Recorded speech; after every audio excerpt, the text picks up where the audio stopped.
আচ্ছা প্রিয় ছাত্রছাত্রী, আজকে আমরা ভৌমজলের সেকেন্ড ক্লাস আমরা করছি।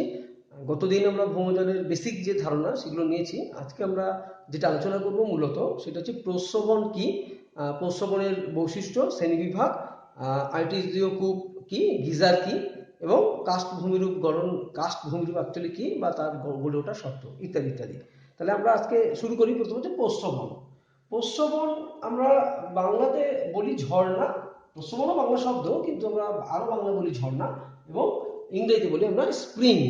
এখন জলপ্রপাত আর স্প্রিং, এই যে আমরা বলি ওয়াটারফলস আর স্প্রিং, কোনটা জলপ্রপাত কোনটা স্প্রিং, কি করে বুঝবো? তো একটা সহজ উপায়, যে আমরা যদি দেখি যে একটা বাড়িতে ধরো জল, একটা বাড়ির ছাদে জল জমিয়েছো, আর একটা ওই বাড়িরই নিচের তলার ঘরে, দোতলাতে জল, ঘরের জল জমিয়েছো। এবার যদি তুমি ছাদের যে পাইপটা সেটাকেও খুলে দাও, আর ঘরের যে জলটা জমিয়েছো সেটাও যদি একটা পাইপ লাইন দিয়ে খুলে দাও, দুটোই জল পড়বে, কিন্তু যেটা উপরের জল, ছাদের জল, সেটাকে বলছি আমরা ওয়াটারফলস বা তোমার জলপ্রপাত, আর যেটা ঘর থেকে জলটা পড়ছে সেটাকে বলছি আমরা স্প্রিং বা ঝর্ণা। অর্থাৎ কি, আমরা যদি এই ছবিটার মধ্যে পরিষ্কার দেখতে পাই, যদি এখান থেকে কোনো নদী আসে এবং এই নদীটা যদি এখানে এসে আসছে পড়ে, এটাকে বলছি আমরা ওয়াটারফলস বা জলপ্রপাত। কিন্তু যদি আমরা এই নদীটা যখন যাচ্ছে উপর দিয়ে জল আস্তে আস্তে চুয়ে চুয়ে চুয়ে, আমরা দেখতে পাচ্ছি বিভিন্ন ফাটলের মধ্যে দিয়ে দিয়ে এরকম ভাবে যদি এই গ্রাউন্ড ওয়াটারে আসলো, এখন এই গ্রাউন্ড ওয়াটারটা যদি কোনো কারণে যদি এখান থেকে ফাটল হয় বা কোনো যখন ছিদ্র পায়, তাহলে এখান থেকে জলটা বেরিয়ে আসবে। তাহলে এই যে জলটা বেরোচ্ছে এর নাম হচ্ছে প্রস্রবণ। তাহলে দেখো, ওয়াটারফলসের জল কিন্তু খাওয়া যাবে না, কারণ এটা উন্মুক্ত একদম। কিন্তু ভৌমজল যেহেতু পিউরিফাইড হয়ে আসছে, দেখো তলা দিয়ে আস্তে আস্তে ধীরে ধীরে আসছে, সেই জন্য আমরা এই প্রস্রবণের জল কিন্তু আমরা খেয়ে থাকি, কিন্তু ওয়াটারফলসের জল আমরা খেতে পারি না। তাহলে আমরা ঝর্ণা বা প্রস্রবণ কাকে বলে যদি বলি, প্রাকৃতিক উপায়ে কোনো নির্দিষ্ট ফাটল বা ছিদ্রপথ ধরে, তাহলে প্রাকৃতিক উপায়ে কোনো নির্দিষ্ট ছিদ্রপথ বা ফাটল দিয়ে ভৌমজল যখন ভূপৃষ্ঠের বাইরে নির্গত হয়, তখন তাকে আমরা বলছি প্রস্রবণ বা ঝর্ণা বা স্প্রিং। তাহলে আমরা ঝর্ণার সঙ্গ বুঝে গেলাম। এবার আসছি এই প্রস্রবণ কত রকমের হয়। প্রস্রবণের ভাগ আমরা বহু রকম করতে পারি। যেমন ধরো, এক নম্বর, প্রথম আমরা ভাগ যেটা করব সেটা হচ্ছে এক নম্বর ভাগ জলের স্থায়িত্বের ভিত্তিতে। এক নম্বর ভাগ হচ্ছে জলের স্থায়িত্বের ভিত্তিতে। তাহলে জলের স্থায়িত্বের ভিত্তিতে আমরা দু রকম ভাগে ভাগ করেছি, একটা হচ্ছে অবিরাম, একটা হচ্ছে সবিরাম। আমি এই ছবিটা আগাই, তাহলে দেখো বুঝতে পারবে। এটা যদি আমরা অপবেশ্য শিলা ধরি, আর এটা যদি আমরা দেখি যে ভৌমজল, আমরা আগের ক্লাসে আলোচনা করেছিলাম যে ভৌমজলের এইখান, অর্থাৎ বর্ষাকালে এই পর্যন্ত ওঠে আর গ্রীষ্মকালে এখানে নেমে যায়। তাহলে এটার নাম দিয়েছিলাম অসম্পৃক্ত স্তর, অসম্পৃক্ত স্তর। আর এটার নাম দিয়েছিলাম এটার নাম দিয়েছিলাম অস্থায়ী সম্পৃক্ত স্তর, আর এটার নাম দিয়েছিলাম স্থায়ী সম্পৃক্ত স্তর। তাহলে এটা হচ্ছে অস্থায়ী সম্পৃক্ত স্তর, অর্থাৎ এখানে বর্ষাকালে জল ওঠে আবার গ্রীষ্মকালে জল এখানে নেমে যায়। এখন এখানে একটা ফাটল হচ্ছে, এখান দিয়ে একটা ঝর্ণা হচ্ছে, আর এখানে একটা ঝর্ণা আছে। তাহলে এবার তোমরা নিশ্চয়ই বলতে পারবে যে এই ঝর্ণার জলটা কেবলমাত্র বর্ষাকালে তুমি দেখতে পাবে, কারণ যখন শীতকালে বা গ্রীষ্মকালে যখন জলটা নেমে যাবে, গ্রাউন্ডওয়াটার এখানে চলে আসবে, তখন এখানে জল পাচ্ছে না। তো ন্যাচারালি এখানে কিন্তু এই প্রস্রবণটা তুমি দেখতে পাবে না। তাহলে এর নাম হচ্ছে স্ববিরাম, অর্থাৎ বিরামের সহিত বর্তমান, মানে মাঝে মাঝে কিছু কিছু বন্ধ থাকবে। আর এই যে স্থায়ী সম্পৃক্ত স্তরের মধ্যে যে ফাটলটা হচ্ছে, দেখো এর জলটা নামবে না। তো জল বাড়লেও নামলেও যাই হোক না কেন, দেখো এইখান দিয়ে কিন্তু সারা বছরই জল পড়তে থাকবে। তাহলে এর নাম হচ্ছে অবিরাম প্রস্রবণ, মানে কোনো বিরাম নেই। যেমন আমরা শুশুনিয়া যদি বেড়াতে যাই, শুশুনিয়াতে এই অবিরাম প্রস্রবণ আমরা দেখতে পাবো। আর এই যে সবিরাম প্রস্রবণটা কি হয়, অবিরাম প্রস্রবণের আবার বর্ষাকালে কি হয়, এর বেগটা বাড়ে, কারণ জলের প্রেশার যেহেতু বাড়ে, যেহেতু জল এই বিন্দুতে উঠে যায়, তাহলে জলের প্রেশারটা বাড়ছে, তাহলে এই তখন এর ফ্লোটা বেশি হয়। আর যখন গ্রীষ্মকালে জল নেমে যায় নিচে, তখন এর ফ্লোটা একটু কমে যায়। এটা হচ্ছে অবিরাম।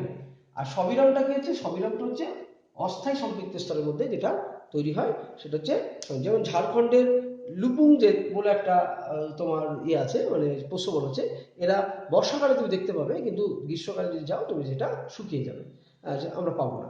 এরপর আসছি আমরা উষ্ণতার ভিত্তিতে। তাহলে এটা গেল জলের প্রবাহমানতার ভিত্তিতে গেল। এবার আসি উষ্ণতার ভিত্তিতে। উষ্ণতার ভিত্তিতে প্রস্রবণ দু রকমের, একটা হচ্ছে শীতল আর একটা হচ্ছে উষ্ণ প্রস্রবণ। অর্থাৎ শীতল মানে বুঝতেই পারছো যে প্রস্রবণ বা যে ঝর্ণার জল হচ্ছে ঠান্ডা, সেটা হচ্ছে শীতল প্রস্রবণ। আর যেটি জল গরম সেটা হচ্ছে উষ্ণ প্রস্রবণ। যেমন শীতলের মধ্যে তুমি উদাহরণ দিতে পারো শুশুনিয়া, আমাদের যে এটাও তুমি উদাহরণ দিতে পারো। শীতল দেরাদুনের সহস্রধারা উদাহরণ দিতে পারো। আর উষ্ণ প্রস্রবণ যেগুলো, সেগুলো তো জানো যে জলটা গরম বেরোবে। যেমন আমাদের রাজগীর আছে, রাজগীরের আমরা যদি যাই সেখানে পাবো। আমাদের পশ্চিমবঙ্গে আছে বক্রেশ্বর, সেখানে গেলেও তোমরা গরম জল পাবে এই উষ্ণ প্রস্রবণ। তাহলে উষ্ণতার ভিত্তিতে দুই রকমের, শীতল প্রস্রবণ আর উষ্ণ প্রস্রবণ। এরপর আসি জলের উপাদান। জলের উপাদানের ভিত্তিতে, অর্থাৎ জলের উপাদান ভিত্তিতে কি, এক নম্বর হচ্ছে স্বাদু জল, স্বাদু জলের প্রস্রবণ। স্বাদু জলের প্রস্রবণ বলতে নর্মাল জল যেমন হয় সেরকম। আর দুটো হচ্ছে খনিজ জল মিশ্রিত খনিজ জলের প্রস্রবণ। অর্থাৎ খনিজ জলের প্রস্রবণ মধ্যে কি, এর মধ্যে স্পেশাল বৈশিষ্ট্য কি থাকে, এর মধ্যে বেশি খনিজ পদার্থ থাকে যেগুলো মানুষের বিভিন্ন রোগ নিরাময় করতে সাহায্য করে। যেমন ধরো আমাদের রাজগীর, হ্যাঁ, এই একটা প্রস্রবণের উদাহরণ দিতে পারো যে খনিজ মিশ্রিত প্রস্রবণ। আর স্বাদু জলের প্রস্রবণ যেমন নর্মাল, যেমন আমাদের শুশুনিয়া, এটা বলতে পারো স্বাদু জলের প্রস্রবণ। এরপর আসছি আমরা জলের শিলাস্তরের গঠন অনুসারে। শিলাস্তরের গঠন অনুসারে এইটা আমি তোমাদের নেক্সট পরের ক্লাসে আমি ডিটেলস আলোচনা করব, এটা এখানে আর আলোচনা করছি না, এটা একটা আলাদা একটা চ্যাপ্টার।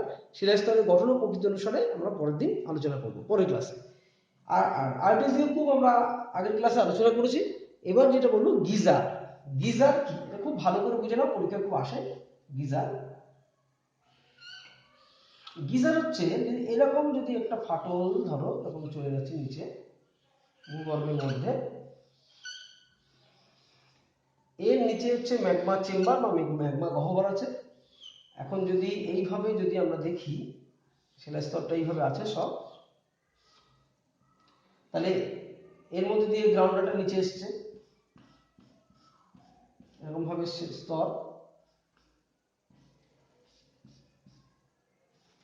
এখানে টেম্পারেচার ধরে নাও 3000 ডিগ্রি সেন্টিগ্রেড।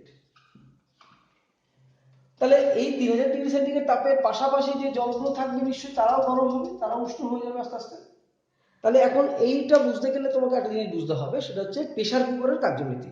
কারণ আমরা জানি যে প্রেসার বাড়ালে, চাপ বাড়ালে কোনো তরলের উপরে তার স্ফুটনাঙ্ক বেড়ে যায়, এটা আমরা জানি। তাহলে এই যে 3000 ডিগ্রি সেন্টিগ্রেড তাপে যে জল এখানে যে তাপে ফুটবে, তাহলে এবারে এই জল ফুটে বাষ্প যখন হচ্ছে উপরে উঠছে, তাহলে এখানে যখন আসছে তখন তার টেম্পারেচার থাকছে এর মধ্যে 3000 ডিগ্রি সেন্টিগ্রেড, কিন্তু তখন সে ফুটবে, যেটি চাপ কমে যাচ্ছে তাহলে সে কম তাপে ফুটতে থাকবে। তার মানে সে আরো কম তাপে ফোটার জন্য আর এত বেশি তাপ থাকার জন্য এ আরো বেশি জলীয় বাষ্প হবে। যখন সে এখানে পৌঁছাচ্ছে তখন দেখা গেল তার টেম্পারেচার আছে হয়তো 1000 ডিগ্রি সেন্টিগ্রেড, কিন্তু এখানে সে ফুটবে 200 ডিগ্রি সেন্টিগ্রেড সাপোজ ওই চাপে। তাহলে তার দরকার 200, আছে 1000, তাহলে সেই জল কিন্তু সে আর বাষ্প মতন থাকবে না, প্রচন্ড বিস্ফোরণ ঘটিয়ে বাইরে ধূপ করে বেরিয়ে আসবে। এই যে বাইরে জলের ফ্লো, গরম জলের প্রভাব বেরিয়ে আসলো, এবং এটা একটা কন্টিনিউয়াস প্রসেস, মানে ক্রমাগত হতে থাকবে একটা নির্দিষ্ট টাইম পর পর, 10 মিনিট, 20 মিনিট, 50 মিনিট ইত্যাদি এরকম। তো এরকম একটা ঘটনা ঘটে আমেরিকার ইয়েলোস্টোন পার্ক, সেখানে একটা এই ধরনের ওল্ড ফেইথফুল বলে একটা আছে, এটাকে বলি আমরা গিজার বা গাইজার। আমাদের বাড়িতে যে গিজার ব্যবহার করি, সেই গিজার কিন্তু এই শব্দ থেকে এসছে, যে উষ্ণ জলের প্রস্রবণ।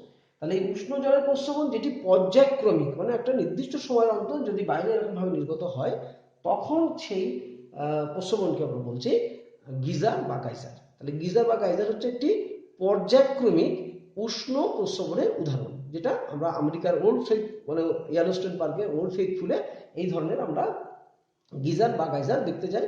এবং এখানে পর্যটন কেন্দ্র গড়ে উঠেছে, লোকে সবাই যায় দেখতে, ওখানে খুব ভালো লাগে। তাহলে এই গিজার বা গাইজার বলার সময় কিন্তু তোমাকে স্ফুটনাঙ্কের কথাগুলো কিন্তু তোমাকে একটু উল্লেখ করতে হবে, এবং প্রেসারের কথা তোমাকে বলতে হবে। তাহলে এটা গেল গিজার বা গাইজার। এরপর আসি, আমরা চলে যাব কাস্ট ভূমিরূপ, কাস্ট অঞ্চল। এটা ভেরি ভেরি ইম্পর্টেন্ট এই ভৌমজলের চ্যাপ্টার। কাস্ট ভূমিরূপ কাকে বলে বা কাস্ট ভূমিরূপ কি? তাহলে আমরা যদি আসি যে কাস্ট ভূমিরূপ বলতে যেটা আমরা বুঝি, caste KARST, caste KARST, caste. এই কাস্ট শব্দের অর্থ হচ্ছে উন্মুক্ত, আমরা যদি বলি প্রস্তর ভূমি, এর মানে হচ্ছে উন্মুক্ত প্রস্তর ভূমি, অর্থাৎ উন্মুক্ত প্রস্তর ভূমি।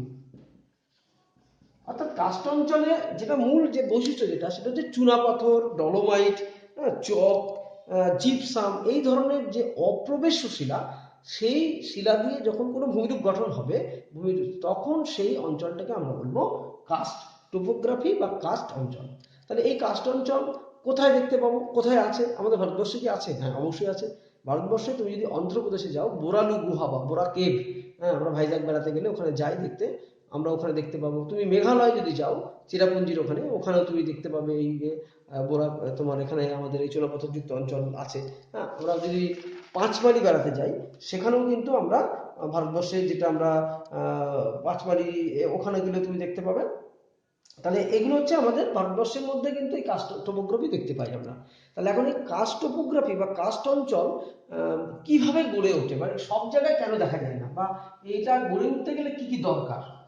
কাস্ট টোপোগ্রাফি গড়ে ওঠার শর্ত, এটা কিন্তু খুব ইম্পর্টেন্ট প্রশ্ন, পরীক্ষাতে ভীষণ আসে। কাস্ট টোপোগ্রাফি গড়ে ওঠার জন্য প্রথম যেটা দরকার, একটা হচ্ছে অঞ্চলের বিশালতা। মনে করো একটা এরকম একটা অঞ্চল আছে, আর একটা এরকম অঞ্চল আছে, আর একটা এরকম অঞ্চল আছে। এটাও চুনাপাথরযুক্ত অঞ্চল, এটাও চুনাপাথরযুক্ত অঞ্চল, কিন্তু দেখা যাবে যে এটার তুলনায় এখানে কাস্ট অঞ্চল বেশি গড়ে উঠবে, কারণ এরকম ছোট জায়গার মধ্যে ওগুলো হবে না। অর্থাৎ 1 কিলোমিটার 2 কিলোমিটারের মধ্যে যদি থাকে সেরকম হবে না, আরো বেশি হতে হবে, কয়েক কিলোমিটার যুক্ত অঞ্চল হতে হবে, তবেই কিন্তু সেই কাস্ট অঞ্চল গড়ে ওঠার মধ্যে আমরা ফেলতে পারবো। যে কাস্ট টোপোগ্রাফি গড়ে ওঠার জন্য তোমাকে কি করতে হবে, যে একটা নির্দিষ্ট বা একটা বিশালতা বা বিশাল অঞ্চল কিন্তু তোমাকে হতে হবে। এরপর আসছে আমরা 2 নম্বর পয়েন্ট হচ্ছে কাস্ট টোপোগ্রাফি, যে দ্রাব্য শিলার উপস্থিতি। অর্থাৎ কাস্ট টোপোগ্রাফি হতে গেলে তোমাকে যে শিলাগুলো থাকবে সেই শিলাগুলো যেন বিভিন্ন মানে জলে দ্রবীভূত হতে পারে। অর্থাৎ ক্যালসিয়াম কার্বনেট, যেগুলো আমরা বলি কার্বনেট সমৃদ্ধ চুনাপাথর, চক, ডলোমাইট, জিপসাম, এই সমস্ত শিলাগুলো থাকা জরুরি, কারণ এগুলো না থাকলে ভৌম জল বা গ্রাউন্ড ওয়াটার এর উপরে কাজ করতে পারবে না। একটা কথা বলি, এখানে কিন্তু শুধু ভৌম জল কাজ করে না। ভৌম জল এখানে মৃদু কার্বনিক অ্যাসিড, অর্থাৎ জলের সঙ্গে কার্বন ডাইঅক্সাইডের বিক্রিয়ায় মৃদু যে কার্বনিক অ্যাসিড তৈরি হয়, সেই কার্বনিক অ্যাসিড কিন্তু এই যে ক্ষয়কার্য বা এই দমন কার্য চালাতে সাহায্য করে। তাহলে 2 নম্বর পয়েন্ট হচ্ছে তোমাকে দ্রবীভূত শিলার অবস্থান থাকতে হবে। অর্থাৎ এখানে কঠিন গ্রানাইট বা অন্য অন্য যে শিলা, এইগুলো থাকলে হবে না। 3 নম্বর হচ্ছে যদি আমরা দেখি অধিক গভীরতা থাকতে হবে।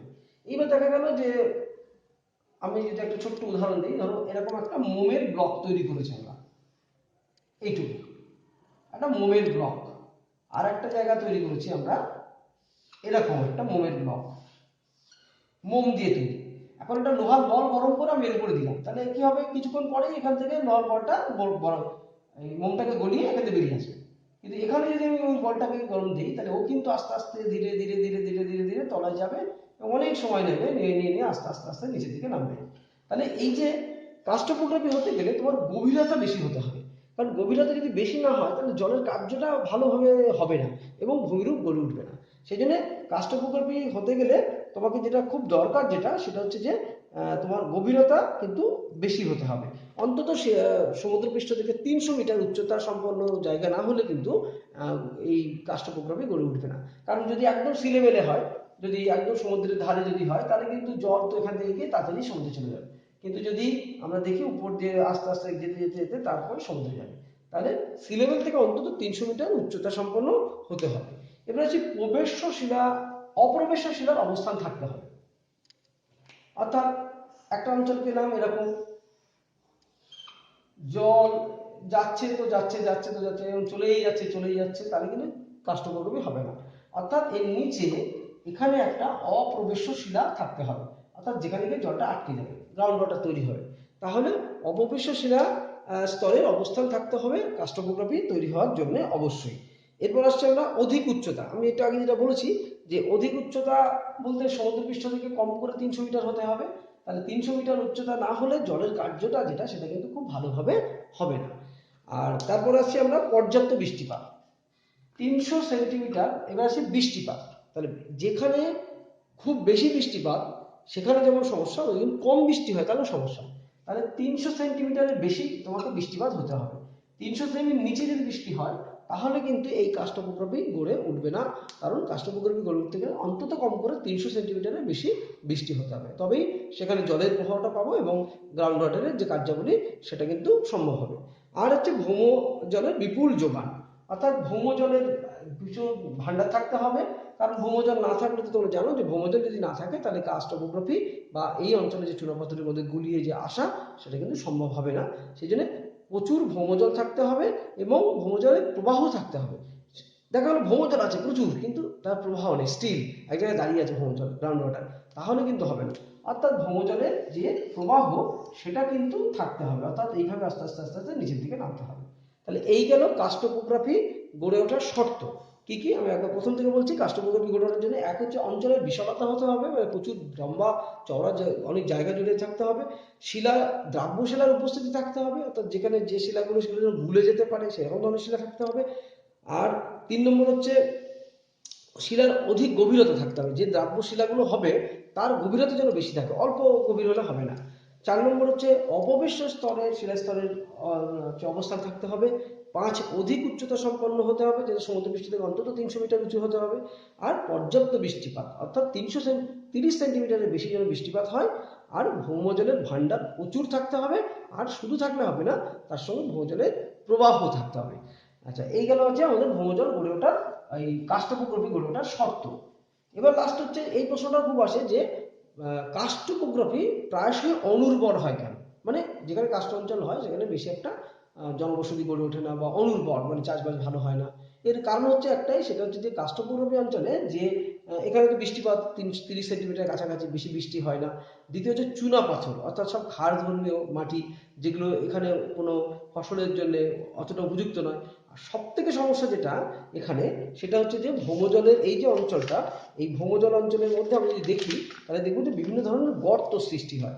এবং সেই গর্তগুলো কি হয়, মানে এতটাই গর্ত উপরে এরকম সব গর্ত তৈরি হয়ে যায়, আমরা পরের ক্লাসে আলোচনা করব এই সোয়ালো হোল, সিঙ্ক হোল, এরকম ধরনের বিভিন্ন গর্ত হয়। সেই গর্তগুলোর জন্য কিন্তু চাষবাস করা খুব সমস্যা।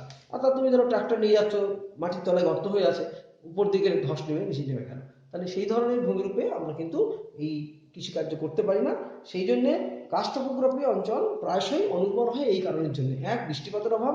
2, মৃত্তিকা অনুর্বর, অর্থাৎ বিভিন্ন ক্যালসিয়াম জাতীয় শিলা দ্বারা গঠিত হওয়ার জন্য।